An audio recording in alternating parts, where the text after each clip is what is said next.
In the world of technology, companies battle each other on tech superiority in the fight of capitalism. This is not unlike Pokemon, where the different Pokemon, each with their own attributes, strengths, and weaknesses, fight against each other. However, these battles are not always fair or, rather, equal. Some Pokemon have the ability to evolve, which means they will become a superior version of itself. For example, Pikachu can become Raichu. Some Pokemon even have 2 evolutions, so Dratini can become Dragonite, and Charmander can become Charizard. Clearly, these Pokemon evolutions are vastly superior, and obviously Dratini does not stand a chance against its more advanced evolution.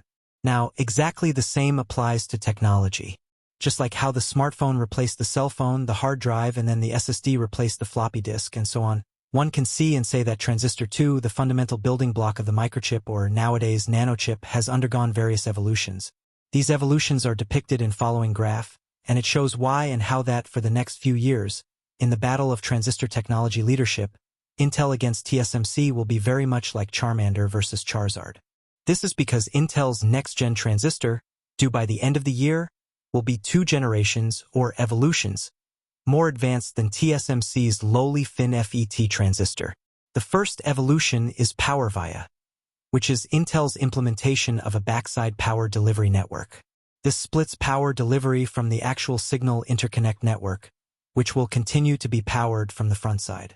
Intel has previously demonstrated an internal Intel 4 FinFET-based node with this technology.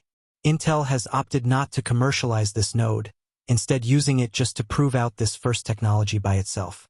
The second evolution is Ribbon FET. This is Intel's implementation of a gate-all-around transistor. For comparison, the FinFET, which itself represented a major evolution from the classical planar transistor, only surrounds the transistor from 3 instead of all 4 sides as with a Ribbon FET. As mentioned, these 2 evolutions will come together in Intel's upcoming 20A process technology due by the end of the year with Arrow Lake. It won't be until late 2026, 2 years later, that TSMC will have its own gate-all-around transistor in N2, and likely another year later until it will have backside power delivery with a 16.